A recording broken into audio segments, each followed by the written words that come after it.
મારા ઉપર આવેલા તમામે તમામ પથ્થરોને મારી સફળતાના પગથિયા માટે વાપર્યા છે. હું ઈચ્છું છું કે તમે બોલ્યા રાખો અને તમને તમારે મને જોવા માટે તમારી ડોકમાં સર્વાઇકલનો દુખાવો થઈ જાય ને એટલી હદે મને ઉપર જવું છે.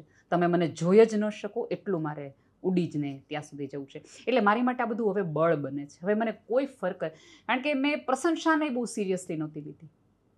મેં હમણાં જ આપણે બેને વાત થઈ ત્યારે મેં કીધું કે ટોળું છે ને એ તમારું બળ નથી, ધીમે ધીમે તમને શૂન કરે છે. અને મારે શૂન નથી થવું. હું તો જીવતી રહેવા માગું છું. મારી આજુબાજુની ટાઢકને મારે જીવતી કરવી છે, માણસને જીવતો કરવો છે, કે જેને ફરક પડે પીડાથી, અન્યાયથી, તકલીફોથી. તો રાધર હું મારા જેવી થોડી થોડી સ્ત્રીઓ બનાવતી જાઉં છું. મારા જેવા પુરુષો આવતા જાય છે. પુરુષો મને શીખવે છે, કેટલા બધા ભાઈઓ મદદ કરે છે. તો આ આખો એક સમાજ ધીમે ધીમે બનતો જાય છે. અને કેવું છે કે પૃથ્વી પહેલાં કોઈ દી આટલી સુંદર નહોતી.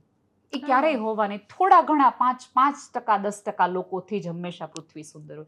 મને સતયુગ, કળયુગ એ બધી વાતો છે ને એટલી બધી બહુ માફક નથી આવતી.